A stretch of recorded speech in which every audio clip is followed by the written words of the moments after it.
사기 읽기를 위한 중국 고대사 이해. 이 고대사를 이해를 해야 사기 곳곳에 또 중국 고전 곳곳에 나와 있는 사례들이 전부 이 이야기를 토대로 시작이 되기 때문에 중국 고대사에 대한 기본적인 이해가 좀 필요합니다. 자, 중국 고대사는 우리가 이제 이 사기가 한 무제 때 쓰여졌기 때문에 한 무제 전까지의 역사를 대략적으로 한번 살펴보겠습니다. 자, 신화 시대 이제 삼왕오제 시대라고 그러죠. 삼왕오제 이것에 관해서는 우리나라 사람들이다 라고 하는 그런 사람들도 있고요.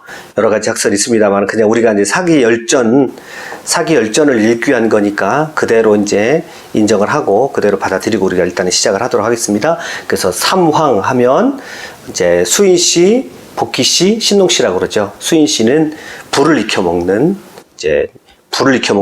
그런 기술을 가르쳤다라고 그러고요. 복희씨는 이제 팔괘를 얘기를 해요. 그 다음에 신농씨는 이제 농경수를 발명을 해서 농사를 짓게 했다. 그래서 삼황이라고 그러죠. 그냥 이름만 알고 있으면 될 것 같아요. 그렇게 크게 중요한 일은 아니니까. 그 다음에 이제 오제라고 그럽니다. 오제는 이제 황제, 전욱, 제곡, 제요, 제순. 그런데 이제 중국 사람들은 황제를 자신들의 조상이라고, 실질적인 조상이라고 그렇게 생각을 합니다. 그래서 황제. 그 다음에 이들에 대한 기록은 별로 없는 것 같고요. 그 다음에 이제 중요한 게 요순 임금이죠. 제요, 제순. 그래서 이 요순 임금 시대를, 요순 시대를 이제 중국 사람들은 늘 자기네 나라의 원형으로 생각을 하기 때문에 철학이 됐든 역사가 됐든 항상 이 요순 시대로 돌아가고자 하고요. 요순 시대가 어떤 역사의 출발점 또는 문화의 출발점처럼 그렇게 중국 사람들은 받아들이고 이해를 하고 있습니다. 자, 이 정도는 이제 가볍게 그냥 이런 것이 있다, 삼왕오제가 있다라고 하는 것만 알고 넘어가시면 될 것 같고요. 그 다음에 이제 삼왕오제 시대를 넘어가면 이제 역사의 시대로 넘어오게 되는데 실질적으로 역사 시대다 그러면 어디를 말하냐면 이제 상나라는 상나라 때부터 역사 시대라고 하고요. 이 하나라는 역사와 신화의 중간쯤, 아직까지도 확실하게 이제 하나라의 유물이, 하나라라는 나라가 존재를 증명할 만한 유물이 확실하게 발견된 것들은 없기 때문에 아직은 이 나라가 진짜 존재했는 나라인지 어쩐지는 이제 우리가 확실하게 알 수는 없죠. 그러나 이제 일반적으로 하상주가 중국의 고대 역사의 시작이라고 봅니다. 그 삼왕오제 시절에 요임금이 이제 순임금한테 왕위를 선양을 해요. 그러니까 선양한다는 것은 왕위를 자기 자식에게 물려주지 않고 덕이 있고 또는 업적을 세운 사람들, 덕이 있는 사람들, 업적을 세운 사람들에게 왕위를 물려주는 것을 선양이라고 그러는데 이게 이제 중국 역사에서 굉장히 칭송받는 그런 행동이라고 할 수가 있겠죠. 백성들을 위해서 덕망 있고 능력 있는 사람에게 왕위를 물려줍니다. 그래서 요임금이 효자인 순임금에게 왕위를 물려주게 되고요. 또 순임금이 누구에게 왕위를 물려주냐면 우왕에게 왕위를 물려주는데 순임금이 우왕한테 왕위를 선양을 합니다. 그래서 자기 자식이 아니에요. 자기 자식이 아닌데 우왕한테 왕위를 물려준 것은 이 우왕이 이제 그 황하 치수에 성공을 했었거든요. 그래서 치수에 성공한 우임금에게 여기도 이제 많은 이야기들이 있습니다만 이제 우리가 그 정도만 간단하게 하고 넘어가면 좋을 것 같아요.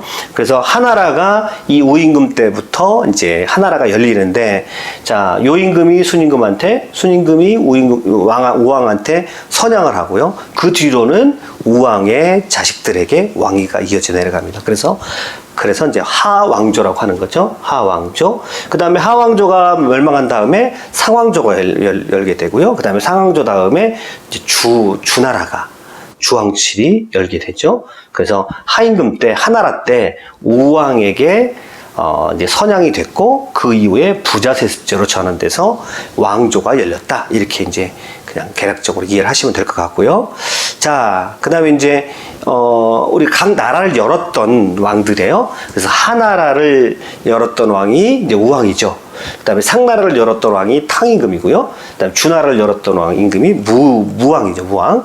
그래서 요순, 우탕무 이렇게 하면 이들은 이제 각각의 왕조를 열었던 사람들인데 왕조를 열었을 때에는 거기 이제 이 사람들을 우선 뭐 좀 식교화시키겠죠. 그래서 중국의 어떤 왕조의 정통성을 얘기할 때는 요순 우탕무. 우왕은 순임금에게 왕위를 선양받았고, 그 다음에 탕은 이제 거림금이죠. 거림금이 방탕하고 이제 주지웅님에 빠지고 거림금이 또 나라를 제대로 정사를 돌보지 아니하니까 탕임금이 일어나 가지고 나라를 바로 세웠고, 그 다음에 여기에 주임금이 상나라의 주임금이 또 나라를 어지럽히고 또 여자에게 빠져서 정사를 돌보지 아니하니까 무왕이 나서 가지고 나라를 다시 주나라를 세웠습니다. 그래서 특별히 육아에서 많이 이렇게 보죠. 요순 우탕무가 어떤 정통성 있는 나라를 바로 세웠던 그런 계보라고 할 수가 있습니다. 그래서 요 계보를 그대로 이제 공자는 이 계보를 굉장히 중요하게 취급하는 것을 볼 수가 있습니다. 그래서 중국의 고대 왕조의 정통성 계보 또는 유학의 정통성 계보로 덕이 있는 임금들의 계보죠. 덕이 있고 나라를 세우면서 정당성을 가지고 나라를 세웠던, 그리고 백성을 위하는 마음으로 나라를 세웠던 왕들. 그러면 요순, 우탕무 이렇게 칩니다. 그래서 알아두시면 이렇게 그냥 외워두시면 굉장히 편할 것 같아요. 그 다음에 이제 말씀드렸던 대로 이제 하나라는 아까 이제 우왕에서 시작이 됐고요. 상나라가 시작이 되는데요. 상나라는 지금 이 지도에 보면 어디 보면 여기가 하남성이거든요. 하남성인데 여기 보면 안양입니다. 안양, 은허. 그래서 원래는 상나라인데 나중에 은나라라고 이름이 바뀌는 이유가 여기서 유물이, 안양에서 유물이 쏟아져 나옵니다. 그래서 안양에서 나온 유물이 거북이 껍질이죠. 거북이 껍질에다가. 그래서 상나라가 역사적으로 존재했었던 나라다. 역사적으로 증명된 게 바로 이 거북이 껍질입니다. 그래서 거북이 배에다가 글씨를 써놓고요. 그 다음에 여기다 구멍을 뚫어가지고 구멍을 뚫어가지고 불을 붙입니다. 그래서 불이 붙이는 방향에다가 가령 전쟁을 할 것인가라면 이제 전쟁을 해야 된다, 하지 말아야 된다 글씨를 써놓고 여기다가 이제 불을 붙이면 이게 거북이 껍질이 이렇게 금이 갑니다. 그래서 그게 전쟁을 하라는 쪽으로 가면 이제 전쟁을 하는 것이고요. 하지 말라는 쪽으로 가면 안 하는 거죠. 그리고 그 전쟁의 결과까지도 여기다 기록을 해 놓습니다. 그래서 나라의 대소사를 다 이런 식으로 거북이 껍질에다가 점을 치면서 나라의 대소사를 결정하게 됩니다. 이거는 뭘 의미하냐면 신권통치죠. 신정통치죠. 그래서 실질적으로 상나라를 통치할 때 사람들의 개념은 어떤 개념이냐면 하늘이 우리에게 지혜를 줘가지고 이 점괘를 통해서 어떻게 살아야 될지를 가르쳐 주는 겁니다. 그러니까 하늘이 모든 것을 다 결정을 해요. 하늘이 모든 것을 다 결정하는 신정통치의 나라가 상나라입니다. 그 유물을 통해서 우리가 알 수 있는 거죠. 이때 이제 변수와 무광이 등장합니다. 이윤하고 변수와 무광이 등장하는데 이들은 어떤 사람들이냐면 이제 여기서 약간의 사조가 다른 사람들이 등장하는 것을 볼 수가 있습니다. 이 변수와 무광은 누가 좋아하냐면 장자가 좋아해요. 그러니까 노장 사상을 대표하는 그런 어떤 원형적인 사람입니다. 그러니까 노장 사상, 노자 장자 사상은 뭐를 싫어하냐면 국가 자체가 가지고 있는 폭력성을 되게 싫어하고 개인의 자유를 굉장히 중요하게 하거든요. 아무리 그럴듯한 명분을 내세워서 나라를 세웠더라도 이들도 결국 폭력을 통해서밖에 나라를 세울 수가 없고 그 폭력을 통해서 세우는 그 과정을 통해서 수많은 사람들이 피해를 보고 고통을 당한다는 거예요. 이들은 명분을 가지고 좋은 뜻을 가지고 덕을 가진 사람이라고 생각을 하지만 이들이 보기에는 요순우탕무, 우임금, 탕임금 이 사람들도 개인의 자유를 억압하는 일종의 정치 집단들이기 때문에 폭력성을 띠고 있다는 겁니다. 그래서 개인의 자유를 손상시킬 위험이 있다는 거예요. 그래서 변수무광은 이 탕임금이 변수에게 와가지고 이제 나중에 왕위를 위양하려고 그래요. 그때 무광, 변수무광 다 물에 빠져 죽어버립니다. 물에 빠져 죽어버립니다. 내가 더러운 소리 들었다고 해가지고 귀를 씻고 물에 빠져 죽어버리거든요. 그 말이 뭐를 의미하는 거냐면 근본적인 사유가 다른 사람들이 고대 사회에서도 존재했었다. 그래서 국가가 가지고 있는 폭력성에 대해서 반대하는 사람들이 있었고 그들의 그 뿌리를 통해서 누가 나오냐면 도가 사상, 그러니까 이제 노자 장자 사상이 나오는 거죠. 근데 이윤이라는 사람은 이제 탕임금에게 적극적으로 협조한 사람이거든요. 그렇기 때문에 이 이윤은 이제 누가 좋아하냐면 공자님이 좋아하겠죠. 육아사상에서는 되게 좋아하는 겁니다. 육아사상에서는 성인이 되는 거죠. 그래서 나라를 구하기 위해서, 나라의 이제 폭군으로부터 나라를 구하기 위해서 덕 있는 왕과 덕 있는 신하 이윤이 합쳐가지고 나라를 잘 반석에 올려놓았다. 그래서 상왕조를 열었다라고 하는 의미에서 보면, 육아 입장에서 보면 아주 이들은 성인이라고 할 수 있습니다. 육아는 이렇게 개인의 자유보다도 어떤 백성을 향하는 덕스러운 통치, 덕 있는 사람이 나라를 다스리고, 공자님 자체도 정치에 참여해야 되는, 정치로부터 물러서는 것보다는 정치에 참여해서 덕으로서 백성을 교화하고 백성을 다스리는 걸 좋아했거든요. 그래서 이제 이 계보는 이제 육아의 계보가 되는 거고요. 이들 특별히 상나라를 개척할 때 변수무왕 같은 경우는 물에 빠져 죽었기 때문에 이들은 이제 개인의 자유를 대변하는 노장 사상의 대표적인 사람이라 이렇게 볼 수가 있습니다. 그러니까 원형적인 사람이라고 볼 수 있죠. 아무튼 이 상나라는 여기서 볼 수 있는 것처럼 상나라가 이제 열려 가지고 이렇게 철저하게 신정 통치가 이루어지는, 그리고 한편으로 이제 이 상나라 사람들이, 이 은나라 사람들이 술을 좋아하거든요. 술을 좋아하는데 왜 그러냐면 이제 이렇게 제사를 드리고 결정된 다음에, 제사를 드린 다음에 또 술을 잔뜩 마시고 취하는, 그러니까 이제 어떤 결정권이 하늘에 있기 때문에 사람들은 이제 술로서 이게 어떻게 이제 상징적인 그런 술과 한 점과 어떤 상징적인 의미를 가지고 있습니다. 자, 더 깊은 거는 이제 지금 다룰 수는 없고요. 자, 그래서 하나라, 상나라, 주나라. 중국의 고대 왕조, 하나라, 상나라, 주나라고요. 그러니까 하왕조, 주상왕조, 주왕조고요. 그 다음에 그 문을 열었던 사람들이 이제 사망 오제 시절에 요순 시절에 표준적인 왕들이 있었고, 그 다음에 우탕무 이렇게 암기를 해두시고요. 그 다음에 이제 그러다 보니까 이제 그러지 못한 나라를 문 닫게 만든 왕들이 있거든요. 그래서 이들은 한결같이 덕을 잃어버리고 폭력적이고 폭군이고 정치를 자기 이익을 위해서 하는 그런 사람이었고, 거기에 한결같이 여자들이 끼어 있습니다. 그래서 거림금에게는 말이라고 하는 여자가 끼어 있고요. 그 다음에 주임금에게는 달기가 끼어 있죠. 이들은 한결같이 이제 경국지색입니다. 그래서 이들이 정사를 돌보지 않고 여자에 빠져가지고, 말이라는 여자에 빠지고 달기라는 여자에 빠져가지고 나라를 기울게 만드는, 그래서 여기서 경국지색이 나오죠.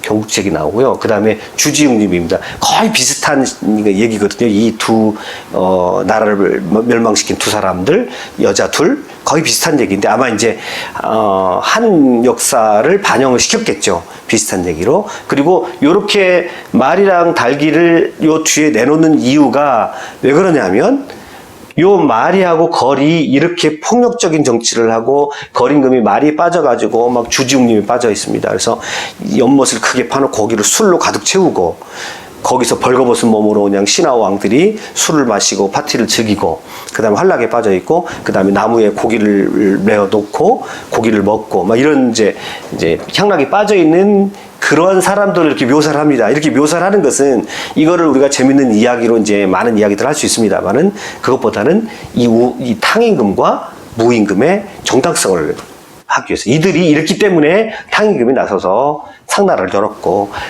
주왕의 이제 상나라의 마지막 왕인 주임금이 달기에 빠져가지고 주지웅님이 빠지고, 또 하나 이제 달기는 또 포락지형이죠.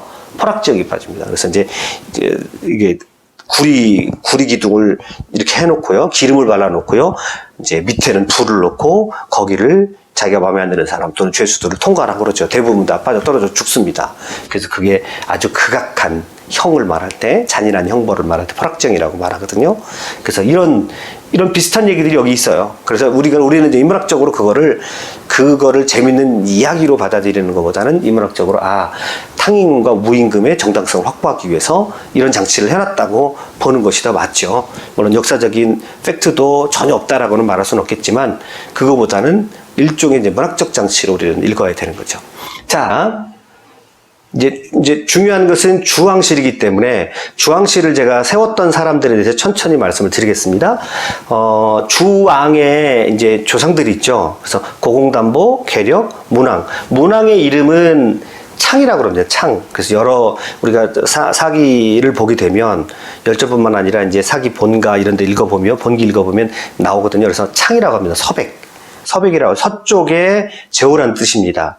그래서 그 당시에 주나라는 상나라의 제후국이었던 거예요. 제후국이었기 때문에 제후국이었다가 이제 상나라가 굉장히 혼란스러워지고 포갑 정치를 하기 때문에 상나라를 무너뜨리고 주왕실을 세웠거든요. 그런데 이제 주무왕 혼자 세운 게 아니라 돕는 사람이 많이 있었겠죠. 먼저 선대에 고공담보 때부터 쭉 이어 내려오는 그런 털을 잡은 그런 왕들이 있고요. 그 중에서 창이 굉장히 중요한 역할을 합니다. 그리고 나서 주무왕 때 이제 상왕조를 무너뜨리고 주나라가 천자국이 되는 거죠. 그때 수도를 호경으로 정합니다. 호경. 이 호경의 이름은 이제 뭐죠? 호경은 후 뒤에 함양으로 바뀌게 되고 또 당나라 때는 시안, 서안, 또 장안 뭐 이렇게 많이 바뀌죠. 근데 처음에 이름이 호경이에요. 그러니까 지형적으로 보면 중원이 아니라 관중 지방에 있는 거죠. 이제 관중 지방에서 그러니까 서쪽에서 발원한 거예요. 주나라가 원래 왕실이. 자, 그래서 이제 호경의 수도를 정하게 되고요. 그 다음에 이제 고공담보하고 태공이 있죠. 고공담보가 태공이에요. 그래서 고공담보인데 이 고공담보는 이제 기산이라고 그러는데 이제 여기가 바로 이제 관중 지방이에요. 기산이라는 지역에 터를 잡고 주나라를 터전을 잡은 사람이고 고공담보에게는 세 아들이 있었어요.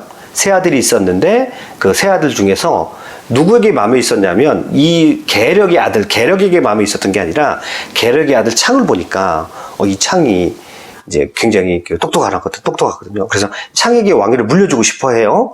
그 눈치를 채고 태백과 중용이 떠나버립니다. 어디로 떠나버리냐면 저 장강의 오나라 쪽으로 떠납니다. 그래서 역사에는 이제 이 태백과 중용이 특별히 태백이 오나라의 시조입니다. 그래서 오태백이라고 합니다. 오태백이라고 얘기를 해요. 자, 이건 이제 선조에 관한 얘기고요. 실제 이제 또 하나 굉장히 중요한 인물이 이제 강태공이라는 인물입니다. 강태공을 처음으로 발굴한 사람이 누구냐면 창이죠. 창입니다. 창이 늘 할아버지 고공담보한테 들었던 얘기가 뭐냐면 나라가 튼튼해지고 나라가 번성하기 위해서는 뛰어난 인재가 반드시 있어야 된다. 뛰어난 인재에 대해서 고공담보가 아주 입이 닳도록 얘기를 해요. 그래서 주왕실이 튼튼해지고 번창하기 위해서 뛰어난 인물이 있어야 된다라고 늘 할아버지 태공이 기다렸어요. 그런데 그 소문을 듣고 어느 날 이제 이 무왕이 창이 소문을 듣고 찾아가는데 그 사람이 누구냐면 강태공입니다. 강태공이 낚시를 하고 있어요. 이때가 강태공이 70살이라고 그래요. 여상, 강상 또는 태공망이라고 부릅니다. 그러니까 태공이 기다렸던 바로 그 인물이란 뜻이에요. 그래서 강태공, 태공망, 여상, 강상 뭐 이렇게 여러 가지 칭호가 있어요. 그래서 우리가 통칭해서 이제 강태공이라고 부르잖아요. 그래서 강태공이라는 인물이 아주 뛰어나다는 소식을 듣고 이제 문왕이 찾아가서 그를 이제 주나라의 이제 신하로 받아들입니다. 책사로 받아들여요. 그래서 중국의 3대 책사 중에 한 사람이 들어가죠. 장량, 제갈량, 그 다음에 강태공입니다. 그래서 얼마 전에 강태공에 대한 영화도 개봉되는 것을 봤는데요. 아무튼 강태공이 결정적인 역할을 합니다. 결정적인 역할을 해서 이제 문왕 때부터 도와가지고 무왕이 나라를 이제 개척하고 나라를 천자국으로 마는데 강태공이 결정적인 역할을 합니다. 뒤에 이제 역사에도 보면 강태공이 심심치 않게 많이 등장하는 것을 볼 수 있고요. 그 다음에 이제 주나라 왕실을 세울 때 정말 너무너무 중요한 인물이 주공이죠. 그러니까 무왕의 이제 동생이에요. 무왕의 동생으로서 강태공과 더불어서 이제 무왕이 나라를 천자국으로 건설하는데 결정적인 역할을 하는데 이 사람은 누가 좋아하냐면 공자가 좋아합니다. 공자의 꿈에 항상 평생 매일 공자가 이 주공의 꿈을 꿉니다. 왜 그러냐면 공자는 춘추 시대의 그 혼란한 세상을 바라보면서 공자가 꿈꿨던 세상이 어느 세상이냐면 바로 이 주공의 세상입니다. 주공이 만들었던 질서, 주공이 만들었던 예의 세계, 이런 세계들을 공자는 돌아가고 싶어 했어요. 그러니까 공자가 생각하는 이상향이죠. 오죽했으면 공자가 매일 주공의 꿈을 꿨었겠습니까? 근데 마지막에 이제 노년이 들어가지고 그가 병이 쇠약해지면서 어느 날 한탄을 해요. 며칠 동안 주공이 꿈에 안 나타나는 거예요. 야, 이거 내가 죽을 때가 됐나 보다. 내가 몸이 쇠약해졌나 보다. 이렇게 공자가 한탄할 정도로 이 주공을 굉장히 흠모하거든요. 이 주공이 도대체 무슨 일을 했냐면 이제 주나라의 예법을 이 사람이 정하게 됩니다. 예악이라고 그러는데 음악을 비롯한 모든 주나라의 기본적인 통치 질서가 다 이 주공의 머릿속에 나옵니다. 그리고 이 주공이 이제 뿐만 아니라 이제 무왕이 죽어요. 무왕이 일찍 죽는데 그러면 자기 형이 죽었잖아요. 그러면 이제 자기가 왕위를 차지해도 되는 태도, 이제 아무도 뭐라고 할 사람이 없어요, 사실은. 조금 반발이 있겠지만 그럴 만한 사람입니다. 왜냐하면 주왕실을 열은 사람, 무왕을 도와가지고 여러 굉장한 혁혁한 공을 세웠기 때문에. 근데 이제 무왕이 죽었어요. 그래서 조카가 성왕이 등장을 합니다. 이때 성왕을 잘 보필을 합니다. 보필을 해가지고 이 사람이 성군이 될 수 있도록 끝까지 도와요. 그럼 우리나라에 보면 그 세조가 이제 단종을 죽이잖아요. 그것과 좀 대조되는 상황은 비슷한 상황인데 대조가 되는 상황인데 이제 삼숙과 무경 이 사람들은 누구냐면 이제 무왕의 형제들이에요. 무왕 형제들이 반란 일으켜요. 반란 일으킬 때 이때 그 반란을 평정하고 수도를 이제 한 군데를 더 만들어요. 낙양이죠. 그게 낙양. 그러니까 여기는 직할시예요. 직할시. 왜냐하면 이제 서쪽에 있는 주나라는 서쪽에 있었기 때문에 이 중원 쪽에 있는 나라를 효과적으로 통치하기 위해서는 그쪽에 수도가 하나 더 필요했던 거예요. 그래서 나급이라는 수도를 이제 개척을 하는 거죠. 개척을 하고 그래서 이제 또 그러면서 성왕을 잘 돌봐요. 그래서 태평성대를 이룹니다. 이때 최초의 역사상 태평성대라고 할 수 있는 그런 태평성이옵니다. 그래서 굉장히 좋아해요. 그리고 주나라가 또 무슨 통치를 하냐면 이제 봉건 통치를 하거든요. 봉건제라는 거는 주왕이 다 통치할 수 없기 때문에 이제 자기 친척들과 공신들을 보내가지고 이제 다스리는 봉건제라는 이 봉건제도 사실은 이 주공의 머릿속에서 나온 통치제도입니다. 그러니까 주나라의 모든 기본적인 통치 제도는 이제 주공의 머릿속에서 나왔다고 보면 되고요. 그 다음에 우리가 또 이제 하나 또 알아둬야 되는 것은 후에 이제 좀 정치가 안정이 된 다음에 이제 봉건 제도니까 신하들이나 어떤 가족들에게 이제 공을 세운 가족들에게 나라를 띄워줘야 되잖아요. 제국. 그때 주공에게 주어진 나라가 바로 무슨 나라죠? 잊어버렸죠? 노나라입니다. 노나라에서 누가 태어나요? 공자가 태어나는 겁니다. 그게 연관이 되어 있는 거예요. 그러니까 주공이 노나라의 시조거든요. 그러면 노나라에는 무슨 전통이 강하게 남아있는 거냐면 바로 주공의 전통. 그러니까 주나라의 원형적인 질서가 다른 나라에 비해서 노나라에 많이 남아있는 거예요. 그러면 공자는 그 후대에 그 남아있는 문화 속에서 주공의 흔적을 다 더듬어 갔던 사람입니다. 그래서 그는 삶으로 주공의 흔적들을 다 찾아다니면서 모든 예법들을 연구했던 사람이에요. 그러니까 이제 이 노나라에서 주공이 시조인 노나라에서 공자가 나왔고 공자가 주공을 흠모하는 것은 다 역사적인 맥락이 있는 겁니다. 그 다음에 강태공이 세웠던 나라가 어느 나라냐면 제나라죠. 그러면 강태공은 누가 뭐래도 최고의 신하거든요. 최고의 책사하면서 무왕을 도와가지고 이 주나라가 강건한 나라가 될 수 있도록 만들었던 그런 사람이에요. 이 사람은 이제 병서도 썼던 사람이고 굉장히 여러 가지로 이제 밝았던 사람이기 때문에 정치도 잘했고 군사에도 밝았습니다. 그래서 이 강태공이 세운 나라가 제나라예요. 그러면 여러분 한번 제나라를 다시 한번 생각해 보세요. 제나라 하면 딱 누가 떠오르나요? 제환공이 떠오르죠. 제환공 밑에는 어떤 신하가 있었나요? 제환공엔 누구죠? 관중이죠, 그 사람. 관중과 포수가의 그 관중입니다. 이 관중이라는 인물이 어떤 인물이냐면, 자, 이게 주나라의 모든 질서를 세운 사람이 누구예요? 주공이죠.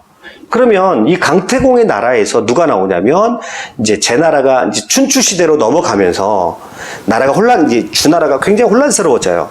그러면 주나라가 혼란스러워진다는 건 이제 주왕실이 있긴 있지만, 춘추 시대로 넘어가면서 제후국들이 강해지잖아요. 굉장히 혼란스러운 이때에 그 춘추 시대의 질서를 딱 만든 사람이 누구냐면 관중의 머릿속에 나옵니다. 관중의 머릿속에서. 그래서 제환공과 관중이 어떤 질서를 만들었냐면 패자 질서를 만들죠. 패자 질서. 그러면 패자 질서는 어떻게 세운다고 그랬죠? 패자. 그 춘추 5패의 첫 번째 패자가 제환공이고 사실은 제환공의 모든 정책과 모든 그런 아이디어들은 다 관중에게서 나온 거거든요. 그러니까 5패 시스템도 누구에서 나오냐면 관중에게서 나와요. 그러면 패자 시스템이거든요. 그러면 주왕실이 존재하고 주왕실이 존재하고 그 다음에 패자가 나와가지고 맏형이 나오는 거죠. 맏형이 나와가지고 강제로라도 주왕실에 대한 존경심을 갖게 하고 그 다음에 실질적인 통치는 누가 하는 겁니까? 이 패자가 하는 거죠. 그래서 첫 번째 패자가 제환공이잖아요. 그래서 그 춘추시대 질서를 만들어냈던 사람이 관중입니다, 사실은. 관중. 그러니까 재상이 세운 나라였고 그 다음에 첫 번째 패자를 만든 관중이라는 재상을 만드는 나라도 제 나라고. 그러니까 어떻게 보면 역사적인 맥락이라는 게 굉장히 중요한 거죠. 우리가 역사를 배우고 역사를 통해서 어떤 전통을 세운다는 거는 그 나라의 어떤 뿌리를 만든다는 거죠. 그래서 우리가 역사 교육을 절대 소홀히 할 수 없는 이유입니다. 요즘에 독립운동가들 자꾸 발굴하잖아요. 독립운동가들 발굴. 너무너무 중요하다고 봅니다. 이건 나라의 정신의 뿌리를 세우는 거거든요. 이게 수백 년을 가는 겁니다. 수백 년을 가서 그 나라 사람들이 어떤 토양에서 자라느냐, 우리가 친일파 토양에서 자라느냐, 아니면 확실한 독립운동을 한 그 사람들의 정기를 받느냐라고 하는 것은 대단히 중요한 문제가 되는 겁니다. 대단히 중요한 문제가 되는 거죠. 그래서 여기에서도 굉장히 중요한 게 주공이 세웠던 노나라에서 공자가 나왔고 강태공의 나라에서 뛰어난 재상인 관중이 나왔다는 건 이거는 그냥 우연히 나온 게 아닌 거죠. 우연히 나온 게 아니고 당연히 그런 전통이 있었고 그 전통 가운데 나온 겁니다. 그래서 이거는 굉장히 우리가 한번 곱씹어 볼 만한 그런 얘기라고 할 수 있습니다. 자, 다시 한번 정리하면요. 중국의 고대 역사는 하상주입니다. 그 다음에 정통성 있는 나라를 세웠던 덕 있는 임금들. 그렇게 얘기하면 요순, 우탕, 무죠. 요순, 우탕, 무인데, 이제 그 앞에는 꼭 나라를 말아먹은 임금들과 이제 여자들이 존재하죠. 그래서 걸, 마리, 주나라의 달기. 여기에 관련된 너무너무 재밌는 얘기가 많이 있는데, 우리는 이제 그런 그런 이야기보다도 이런 인문학적인 통찰이 중요하니까. 그 다음에 이제 여기서 이제 또 이제 중요한 유임금이 나오는데, 또 포사가 나오죠. 이 달기도 아주 악녀지만 이 포사도 좀 특이한 악녀예요. 특이한 악녀인데 이제 잘 웃지를 않는다고 그러죠. 잘 웃지를 않아요. 그러니까 이 유황이 웃지 않는 이 포사를 좀 웃게 하려고 가진 방법을 써도 잘 안 웃어요. 근데 유일하게 웃는 때가 있었는데 이제 비단 이렇게 부딪히는 소리가 나면 또 웃었대요. 근데 이제 우연히 주나라에서 이제 봉건제도니까 여러 제국가들이 있을 거 아니에요. 그러면 전쟁이 나면 봉화를 올리잖아요. 봉화를 올리면 이제 주변의 제국들이 모입니다. 근데 우연히 봉화를 잘못 올린 거예요. 근데 이제 다른 제국들이 봉화가 올렸으니까 무슨 전쟁이 났나 보다 해가지고 막 몰려온 겁니다. 군사들 데리고 막 몰려왔는데 그때 유황이 이거 잘못 올린 거다 얘기를 해요. 그러니까 그때 막 포사가 웃은 거예요. 그러니까 이 유황이 그 뒤로부터 재미가 붙었죠.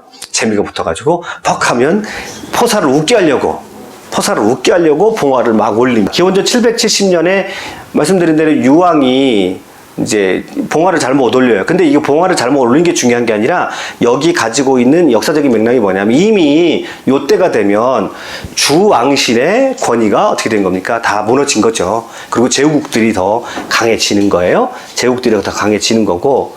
자, 이때 주유황이 이제 기원전 770년이 되면 주나라 왕실의 권위가 약해지면서 이때 뭐가 되면 이제 북쪽에서 걸륭종이 침입을 합니다. 그래서 유황이 있던 수도가 어디냐면 호경이죠. 호경이 막 불을 타요. 불을 타면서 이제 수도를 어디로 옮기게 되냐면 아까 직하시가 있었어요. 직하시인 낙양으로 수도를 옮깁니다. 그래서 이 유황 때 걸륭족의 침입을 받아서 수도를 낙양으로 옮긴 걸 동촌이라고 하거든요. 그래서 그때까지를 서주시대라고 얘기를 하고요. 그 뒤에를 동주시대라고 얘기합니다. 다시 한번요. 그래서 유황이 이제 걸륭족의 공격을 받아서 수도를 어디로 옮겼어요? 낙양으로 옮길 때 그때부터를 동주시대라고 하고요. 동주시대를 다시 또 무슨 시대라고 하냐면 춘추 전국시대라고 얘기합니다. 그러니까 춘추시대하고 전국시대하고 또 어떻게 다르냐면 춘추시대는 그래도 주왕실에 대한 권위를 어느 정도는 인정했던 그런 시대고요. 아예 전국시대는 아예 우리가 속된 말로 개무시해버리는 그리고 이때는 춘추시대는 그래도 질서를 유지하고 경쟁을 하긴 했습니다만은 그래도 나라를 존속시켜주는 그런 경향이 있었지만 이때가 되면 본격적인 약육강식이 시작하는 그런 시대입니다. 그래서 이때는 드디어 이제 통일로 가야 되는, 기어코 어떤 나라에 의해서인가 이렇게 통일이 돼야 되는 그런 시대적인 분위기를 띄고 있다고 보시면 됩니다. 자, 이렇게 이제 그리고 춘추 시대하고 전국 시대를 나누는 요 시대가 기원전 403년이죠. 요거는 나중에 이제 따로 역사 시간에 설명을 드리겠습니다. 자, 이렇게 해서 이제 우리가 왕조 역사를 다시 한번 정리를 했습니다. 하상주, 요순우탕무, 그 다음에 거리, 걸주, 유임금으로 왔고요. 유임금 때 이제 수도를 옮기면서 그때부터를 동주시대라고 얘기합니다. 동주시대라고 얘기하고요. 동주시대를 둘로 나누면 춘추 전국시대입니다. 춘추 전국시대고요. 이제 그 다음에 진나라에서 통일이 됐죠? 그 다음에 진나라에서 통일됐습니다. 그럼 진나라는 얼마 가지 못해요. 통일된 후에. 그럼 진나라가 무너지면서 세웠던 왕조가 어떤 왕조? 한나라가 되는 거죠. 한나라가 세워지게 되고요. 한나라는 누가 세웠냐면 고조. 고조는 누구냐면 유방이죠. 유방에 의해서 한나라가 세워지고요. 그 다음에 다섯 번째 임금이 무제입니다. 한무제. 그래서 한무제 때 사마천이 이 책을 그 앞에 역사를 전부 책으로 쓴 게 바로 사마천의 사기가 되는 겁니다. 사기가 되는 겁니다. 자, 그래서 사마천 사기의 배경이 되는 고대 왕조 역사를 이상 강의 마쳤습니다.